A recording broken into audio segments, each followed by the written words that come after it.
Tiniyak ng Armed Forces of the Philippines sa patuloy na pagpapaigting naman ng operasyon para mawakasan ang problema sa insurhensiya sa bansa. Kasabay ito ng nalalapit na ika-56 na anibersaryo ng CPP-NPA. Si Patrick De Jesus sa sentro ng balita.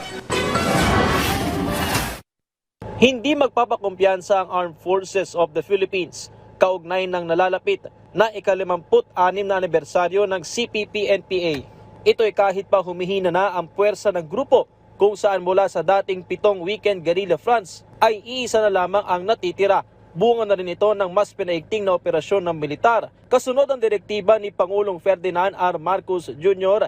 na wakasan ang problema sa insurgency hanggang sa katapusan ng taon. Nakatulong din ang whole of government approach, lalo't mas kailangan ng tutukan ngayon ang territorial defense.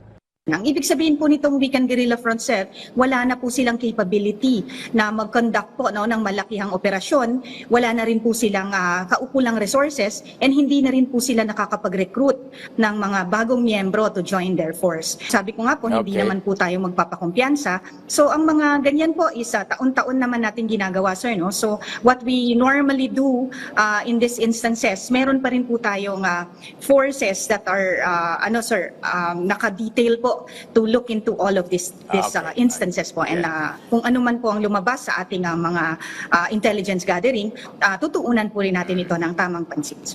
Samantala, tiniyak naman ng AFP na hindi nila sisirain ang tiwala ng publiko, lalo't nalalapit na rin ang kanilang ika-89 na anibersaryo at dati nang siniguro ng sandatahang lakas ang panatiling profesional sa kabila ng kaganapan sa politika.